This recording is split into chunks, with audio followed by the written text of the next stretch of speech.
Angel 05 Speed. Great shooter, terrible everything else.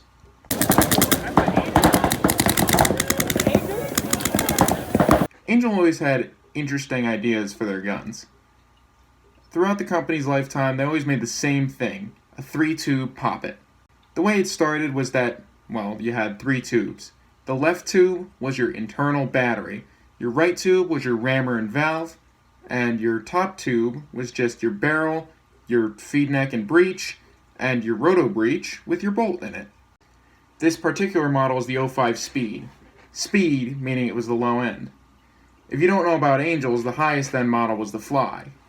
You had their normal line gun, so in this case it would be the G7, the highest end gun, G7 Fly, and then the low end model, the 05 Speed. The 05 Speed didn't share much with the G7 aside from a vague similarity. Some of the parts could be cross-used, but not all of them. The feature that the Speed got over the G7 Fly was its ability to use 9-volt batteries instead of its internal battery. But this is where Angel started to fall out of style. You see, when you have your board small enough that you can fit a 9-volt in the frame, there's no need for the third tube. In fact, which I can't get the camera in there, this third tube is empty. There's some LPR components all the way at the front, but for the most part, there's nothing there. It's just wasted space. The right side tube still has the rammer and valve, but the left side tube is empty. The Angel has some interesting components on the body. Some of them are futuristic, and some of them are rather outdated for the gun's release. For instance, the gun has a square front grip, or regulator. The regulator being squared off was new for the time. No one else had done it, really. Nowadays, most guns have a square front grip, although it's square because the battery is housed in there. The Mini was the first gun to do that in 2006, although it came out in 2007. That squared off front grip gives it a more flat feeling on the front, which many players enjoyed.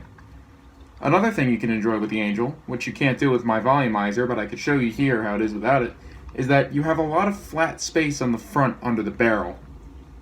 That gives you a bigger surface area to grab onto, and was another thing that players enjoyed.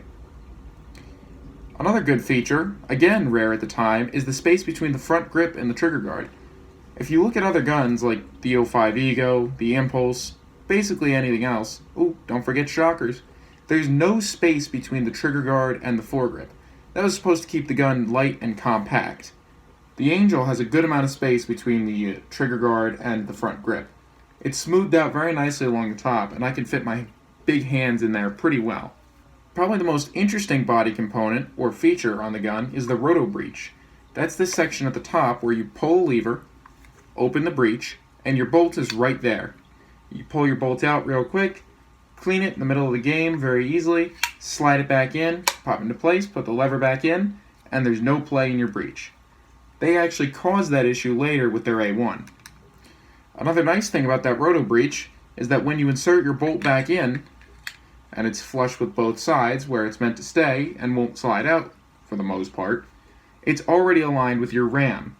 An issue you might see on a normal stack tube poppet, like the E-Tech 4, is that it's possible to put your bolt in the wrong spot, not lined up with the rammer. For one, this won't shoot. It's also possible to heavily damage your gun doing this, so it's nice that they made this feature you could easily clean out a broken ball, quickly and mid-game.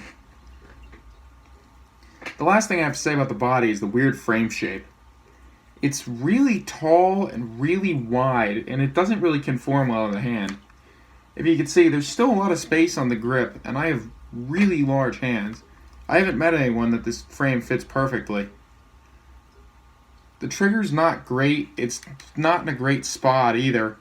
There's a frame screw sitting in your trigger guard, and this TPM, I think it's called, panel on the back is nice, but doesn't really redeem the other features it gets wrong.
Now for the negatives. Gun shoots great, but the frame is not good. I already talked about that. Way too big, ungainly, not really designed well. The other thing is that it has no bolt sealing O-rings. No breech sealing O-ring, no valve sealing O-ring. This kind of makes you lose a good amount of air. They never figured out how to do that. Even to their last gun, there was never a bolt sealing O-ring on there.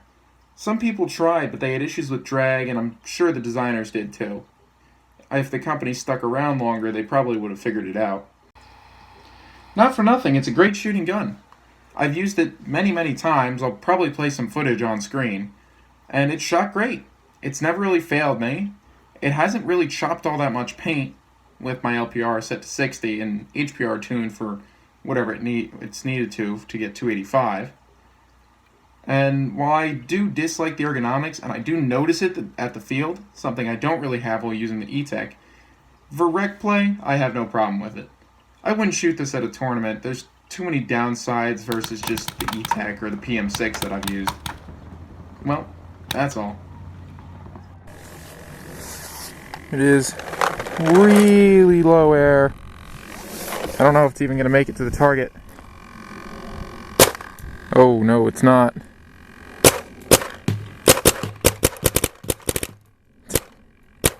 How sad.